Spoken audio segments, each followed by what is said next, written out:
Today, I want to talk about what we do when we get feelings of impatience when manifesting, and how do we deal with feelings of needing to be perfect at this, perfect at applying affirmations, or applying imagination, or what technique works best.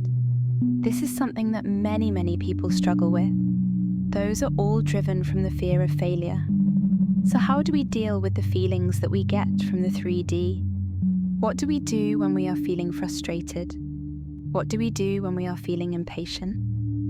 What do we do when we are feeling like we are just waiting and waiting and waiting? What do we do when we give ourselves a hard time because we feel like we have to be perfect at this? I would argue that this is the biggest challenge, or the most challenging aspect that everyone struggles with when it comes to conscious creation and manifesting. What do we do in this 3D interim? What do we do between point A and B? This is where we often find ourselves most vulnerable to our fears, doubts, and limiting beliefs.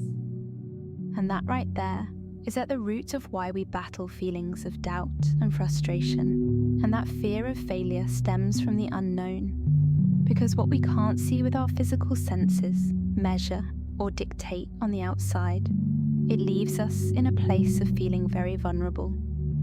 And that's the core reason behind our struggles with this, because we've been conditioned our whole entire lives to react and respond to the 3D. We are experiencing this life and playing out these human roles in the 3D. So to turn our attention from it and to ignore the 3D is one of the biggest challenges people face. I would question anyone who claims they didn't struggle with that, as we've all been conditioned to respond to the 3D and our attachments to its circumstances. But the reason for all these feelings boils down to the fear of failure, the fear of the unknown, and lack of faith. Maybe we don't really believe we have the capability of doing this, or having complete faith in knowing that we are the creator. What I want to explain is what helped me to stay in the wish fulfilled, even when the 3D is showing the opposite or movement in the wrong direction. What everyone needs to know is that we have always been manifesting. Most of the time it's not consciously. We are always seeing the reflections on the outside from what's on the inside of us. The 3D is nothing more than the external reflection of what we are embodying, our assumptions, our self-concept. We need to become more conscious of our state of mind at all times. Take a moment to observe each thought that arises. There's often more going on beneath the surface than we realize. If it feels like a long stretch without any signs of progress toward your desired outcome, it's likely due to our indecisiveness and fluctuating attitudes.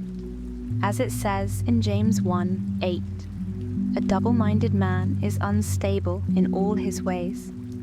When we feel confident one moment and we feel like we got this and it's in the bag and we are in that end state, and then a moment later we've fallen out of it and we are depressed and angry and fearful and uncertain. That sort of back and forth will materialize in what looks to us as a time lag.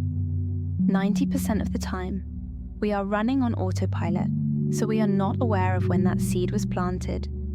So it's important to always check in with yourself daily. What are your thoughts? What are your moods?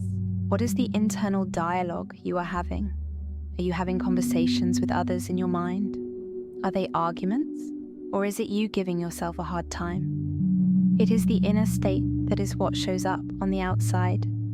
The more that you observe yourself daily, your thoughts, the states you move in and out of, the more you will see why these things show up the way they do. Whether we manifest what we want or what we don't want, guaranteed. Talking to oneself is a habit everyone indulges in.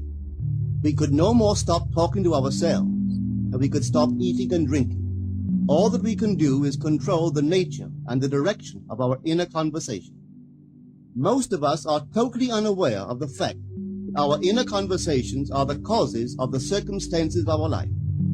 We are told that as a man thinketh in his heart, so is he. But do we know that man's thinking follows the tracks laid down in his own inner conversations?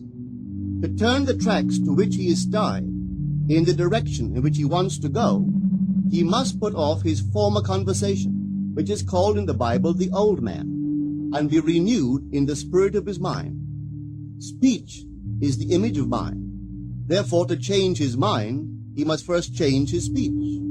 By speech is meant those mental conversations we carry on with ourselves. The world is a magic circle of infinite possible mental transformations, for there are an infinite number of possible mental conversations. When man discovers the creative power of inner talking, he will realize his function and his mission in life. Then he can act to a purpose. Without such knowledge, he acts unconsciously. Everything is a manifestation of the mental conversations which go on in us without our being aware of. But as civilized beings, we must become aware of and act with a purpose.